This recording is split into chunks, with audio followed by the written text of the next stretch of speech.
আসসালামু আলাইকুম গাইস, কি অবস্থা সবার? আশা করি সবাই অনেক ভালো আছেন। তো আজকের ইন্ট্রোটা দেখে আপনারা বুঝে গেছেন যে ভিডিওটা আসলে কি নিয়ে হতে যাচ্ছে। আমার অল্পনা বসের বন্ধু রে, অল্পনা বসের বন্ধু রে। আচ্ছা, এই জায়গায় ওনাকে দেখে ঠিক আছে খুবই কষ্টে আছে মনে হইতেছে।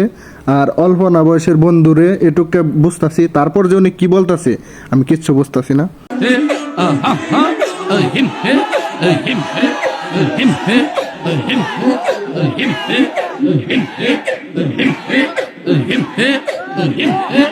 আচ্ছা, ওনার যে জিগিরটা ঠিক আছে, ওনার জিগিরটা আমি ফার্স্ট টাইম শুনতাছি। ওই হিম হে, ওই হিম হে, মানে এভাবেও যে জিগির করা যায় আসলে আমি জানি না, এটা আমার আসলে জানা নাই। আর কিছু বলার নাই, আমি ওনাদের জিকির শুনে আমি পুরা হ্যাং হয়ে গেছি। আর যারা যারা ঠিক আছে like comment share and follow করো নাই, তাড়াতাড়ি ফলো করে দাও ঠিক আছে, তোমার ভাইয়ের আইডি তো। ধন্যবাদ। এই বসান, এই সবাই বসো। প্লিজ প্লিজ, পরে জিকির বন্ধ হয়ে যাবে। আপনারা বসেন বসেন।